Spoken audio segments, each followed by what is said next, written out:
Hello and welcome to Topic 6, Lecture 2.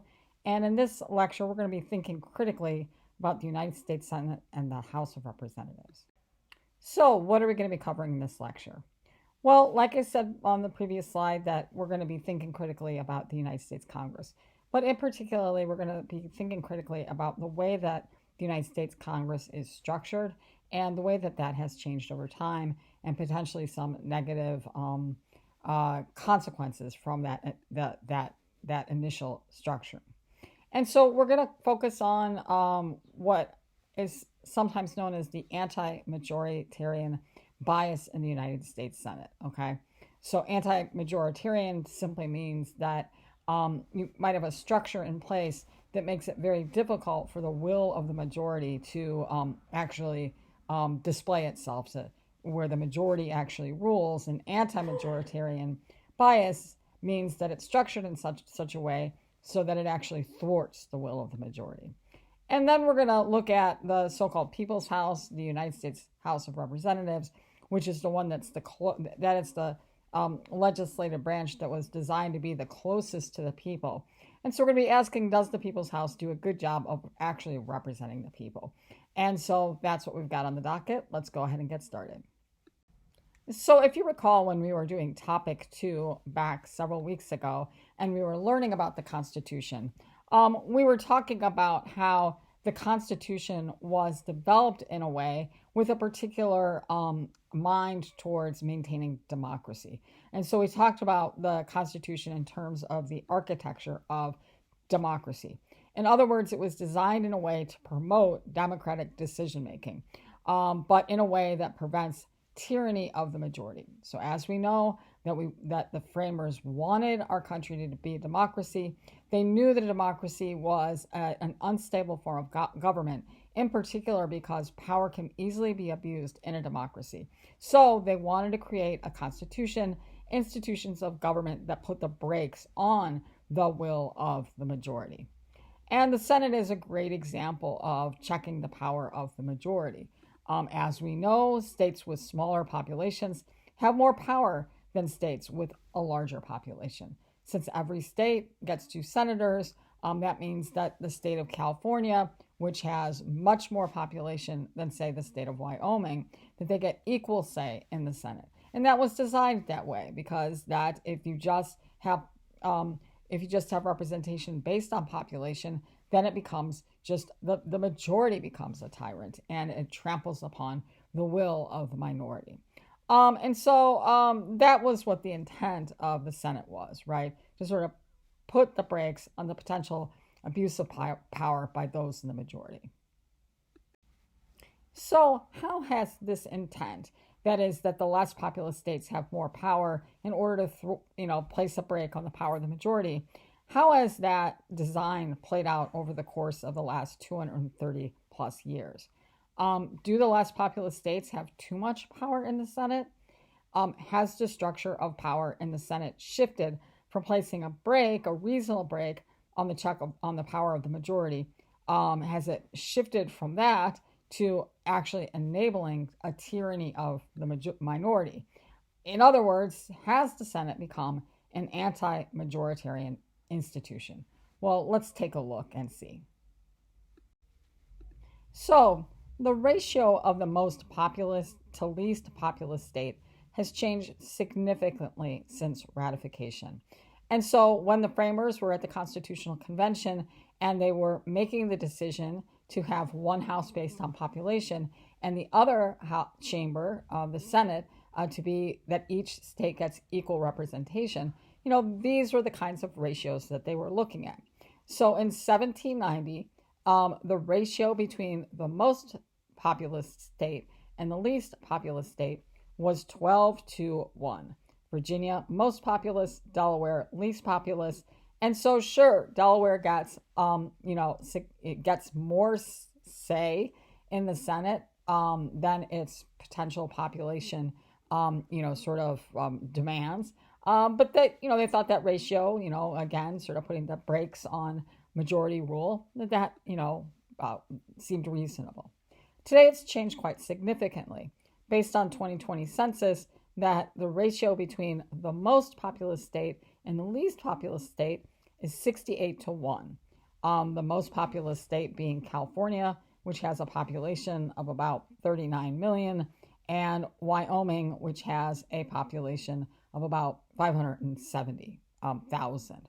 And so quite a difference in terms of that ratio, which may make you sort of think, if the framers were to come back today and sort of see this ratio, would they be as comfortable with giving this state as much, say, as a state that is, in terms of ratio, that much higher? Another way of looking at this is to look at where we'll be in the future. And so if we continue with the same sort of population trends, that the thinking is that by 2040, that 70% of the United States population will live in 15 states. But because they live in 15 states, they will only receive 30% of Senate representation. Okay, and so if we see these patterns sort of moving, and we see that at least to a certain degree, people at least staying in California, maybe not moving there, but to Texas, right, to Florida, right, to New York. I mean, that we're seeing people move to more populous states, and so it wouldn't be surprising that we're going to sort of see that that increase in that sort of concentration of population. In 1790, that 70% of the population lived in 7 states. Now, keep in mind, there were only 13 states. And so they received 54% of Senate representation. Again, there was still a gap, but there's nothing like the gap that we see and predicted in 2040. In fact, the difference there from 1790 to 2040 is a 24-point difference, which is quite significant. So the framers clearly wanted to increase the power to the less populous states. But did they really want to increase it this much? So, maybe think, if the framers were to time travel to 2023, sort of like Bill and Ted's Excellent Adventure, what do you think they would say in regards to the ratio? Would they review it as a problem? Do you think about it as a problem? And maybe think one way of thinking about it. I mean, we live in Wisconsin. We get 2 senators, so probably a little bit overrepresented in Senate. But how would you feel about this disproportionate ratio if you lived in one of the high population states like California, Texas, Florida, or New York? Do you feel like you were kind of really like getting, disproportionately represented in the Senate just because there is such a huge ratio between the small states and the more populous states? So if you do think that this is a problem, what are some potential fixes to consider? Well, one potential fix is to end the filibuster. And what the filibuster is, and you'll be learning about it in this chapter, is that it's a Senate rule that essentially blocks action on the passage of a bill until you have 60 yes votes within the Senate. And so, I mean, it used to be seen as a mechanism for compromise, right? I mean, again, it kind of goes to this point that you don't want a sheer, 50% plus one to impose their will on others. And so if you have to get, 60 of the senators, then that encourages the Senate to, work to change the bill to earn votes. Well, that's just not the way the filibuster works anymore. It's really just become a tool of obstruction. And it really makes it difficult for the Senate to get anything done without a super majority of the vote. The filibuster really does magnify an already anti-majoritarian institution. Another thing to think about, some people are like, well, like if you're a Republican and then the Democrats get rid of the filibuster when they have the majority, then they can just pass whatever they want with 51 votes. And the Democrats could say the same thing. Hey, when the Republicans are in control, then all they need is 51, votes, and they'll pass everything, right? And that very well may be the case. But I think a different way of looking at that is that when Congress actually passes bills, and let's say they're signed into law, well then, the constituents, voters, people in the United States, they get to hold a party accountable. They say, you know what, we really like that bill, or we do not like that bill. But right now, you can't get bills through in large part because of the filibuster. Now, that doesn't mean you can't get any bills through.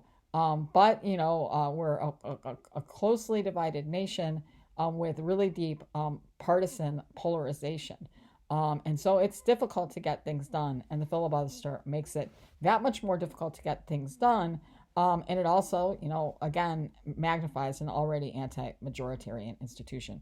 So that's one thing you could do. You wouldn't have to change the Constitution. The filibuster is a Senate rule. It's been changed before. It was changed in terms of judicial nominations. Another, and again, this is sort of radical. It's very difficult to amend the Constitution of the United States, but you could amend the Constitution of the United States to give more populous states more senators in order to sort of cut down that ratio, to have that ratio come closer to the ratio at the time of ratification. And in fact, that could, have potentially bipartisan support, because as you look at those populous states, they're a mix of Democratic and Republican states, right? And so maybe it would sort of be like the populous states that sort of bind together in order to change the Constitution. However, we need 3/4 of the states to actually ratify a constitutional amendment, and that is not likely to happen.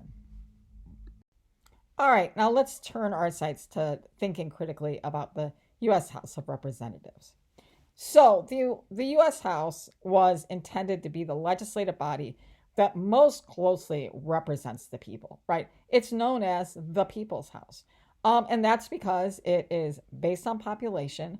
And so there's a much closer correspondence between, the people and how they get represented in the House of Representatives. It also represents the people because it's, broken into congressional districts, which we'll talk about in a second. The House has frequent elections every 2 years, and so they, at least in theory, members of the House are in constant communication and contact, and reaching out, doing casework for their constituents. And the framers, knowing this, they empowered the House with the authority to originate revenue bills. And revenue bills is just another fancy word for taxes. People don't like taxes, and so it's like, hey, the House that's like most likely to not get reelected in 2 years, they're the ones who are going to originate those nasty tax bills, right? And so that the idea is you better be dang sure that this is a good tax, or else there might be a consequence to pay. So that's the intent, that the House is the people's house. It's the one that most closely represents the people. So has the House made good on this intent? Well, let's take a look. So as you know, there are currently 435 seats in the United States House. And that each, we talked about this in the last lecture, that each a state is divided up into congressional districts, okay? And so like Wisconsin 1 through Wisconsin 8. And each congressional district is apportioned. Since the House of Representatives is based on population, each congressional district has to be the same size. Now, it's not precisely the same size, but right now it's approximately 760,000 people are represented by one representative in each congressional district. And every 10 years, the congressional district lines get redrawn, okay, based on shifts in population. Now, in the redrawing of district lines, and you're going to be learning about this in the chapter this week, that when most states redraw their district lines, they let the state legislature redraw the lines, not a nonpartisan board. And so oftentimes what happens is what happens is that the political party that has the power in the state legislature at the time of the redrawing of the district lines, the lines are going to be redrawn in a way that benefits that party. And that's what's known as partisan gerrymandering, and both parties do it. If the Democrats are in control of a state and they're redrawing the district lines, they'll redraw those district lines in a way to benefit the Democrats. Republicans do it too. It is a bipartisan endeavor, partisan gerrymandering. And so partisan gerrymandering is the drawing of political boundaries to give your party a numerical advantage over the opposing party. Okay. And, Wisconsin's state legislature is well known for its partisan gerrymandering in a way that, the Republicans have been at the helm at the state legislature for a long time, and they have redrawn the lines to benefit the Republican Party. And it actually went to the Supreme Court, although the Supreme Court concluded that partisan gerrymandering does not violate the Equal Protection Clause. So Wisconsin's state legislature and also their congressional districts, to a certain degree, have been gerrymandered in a way that makes the seats less competitive and also makes the seats, clustering together certain political parties so that it's sort of overrepresented in certain areas. I just wanted to include this slide in here because it's a nice little map of the way that population has shifted in the United States and how that gets represented or reflected in the House of Representatives. And so as you see here, these are the states, and each of the state has a number by it, and that's the number of representatives or congressional districts that they have in each of those states. Now, they're color-coded, so if a state is light purple, it means that their population actually declined relative to the other states, and so they lost one seat.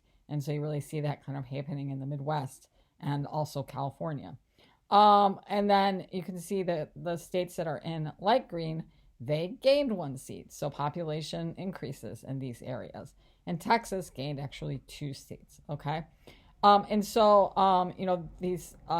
These all in these states, all of the, they're getting rid of a district or they're adding districts. And so new district lines will be drawn in order to accommodate those changes. And partisan gerrymandering could take place at that time. All right, so let's get back to the question about the House and just how representative the House is. Is it really the people's house? Does it do a good job of representing the will of what the people in states want? Okay, well, let's take Wisconsin as an example. So Wisconsin, the people who live in Wisconsin, it's considered a purple state. And statewide elections, you really do see that, right? As we saw with the senators, we have one Democratic senator, we have one Republican senator. That in 2016, Wisconsin went for a Republican, President Trump. In 2020, went for a Democrat. Okay, so it is a purple state. And not only is it a purple state in terms of some of its statewide elections, but it's purple in terms of just party identification. That there are equal parts of blues or Democrats in Wisconsin as there are Republicans. And so, and blue and purple, blue and red makes purple. According to the Marquette poll, when you ask people what their party identification is, 45% of people say they're Republicans, 44% of people say Democrats, and 9% say independent. And Marquette always asks, if you say independent, would you say you lean Republican or lean Democratic? And so that number there shows you the leaners, okay? Those who lean one way or the other. The 9% are truly independent. If you take out the leaners, 30% in Wisconsin, it's more like one-third, one-third, one-third.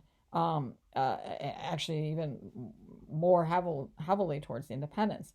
So if you take out the leaners, 30% of Republicans, 30% of Wisconsinites say they're Republicans, 28% say they're Democrats, and 41 report being independents. So given that the Wisconsin electorate is purple, you'd think that the House seats would be proportionally split between 4 Democrats and 4 Republicans. Probably most of you know that is not the case. Of the 8 congressional districts that we have in Wisconsin, 6 are held by Republicans and 2 are held by Democrats. Furthermore, why are only Democrats and Republicans elected when 41% consider themselves independents, right?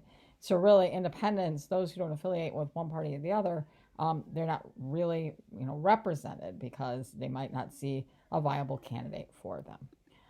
So there are several explanations about why there's this sort of disconnect between like the affiliations of those who live in Wisconsin and how that plays out in the House congressional districts. Definitely one of the reasons is partisan gerrymandering, right? But you'll read more about that in the textbook. But I want to focus on voting, and I want to focus on sorry about that on the role that single member winner take all districts play and reducing responsiveness to the will of the people. So, what is a single member winner take all voting system? Well, so use Wisconsin as an example. Wisconsin uses a single member winner take all voting system. And what that basically means is that it's a single member. So each of the 8 congressional districts are represented by one person. And that in an election, whoever gets the most votes wins. Okay. So it's a plurality system of voting. It's sometimes known as first past the post. Whoever gets the most votes win.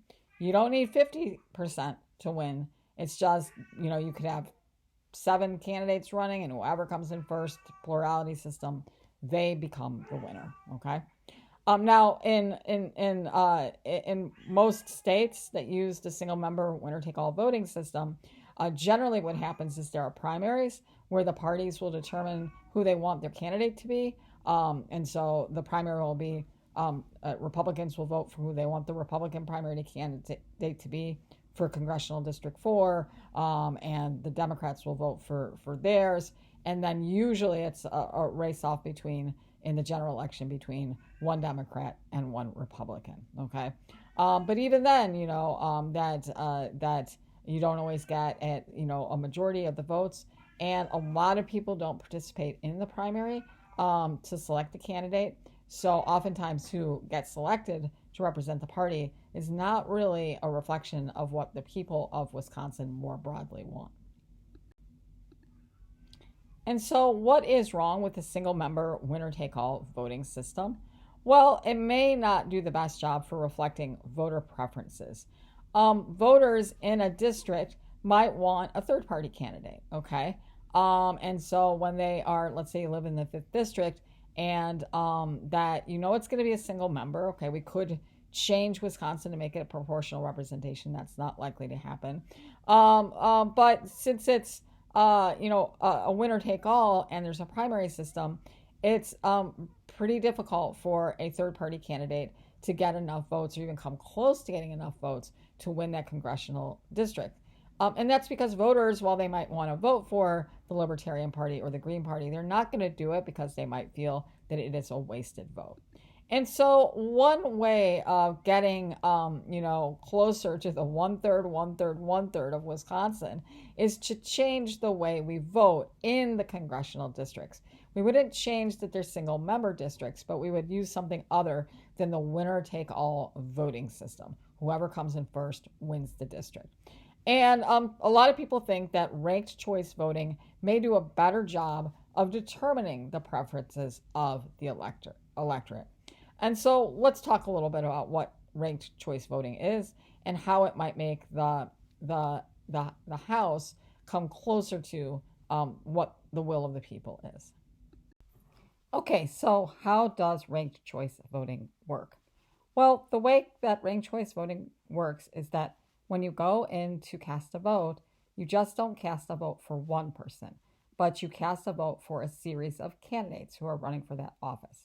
And so, as you see, here's a silly example just to get you thinking, okay? So let's say that we have the 4th Wisconsin Congressional District, and these are the people that are running for it, okay? Professor Hankinson, hey, she teaches political science, why not? The Milverine, that's the guy with the beard that walks around Milwaukee all the time. He looks like the X-Men Wolverine. Bernie Brewer, why not? He's got a giant mustache. And Giannis, right, from the Bucks, okay?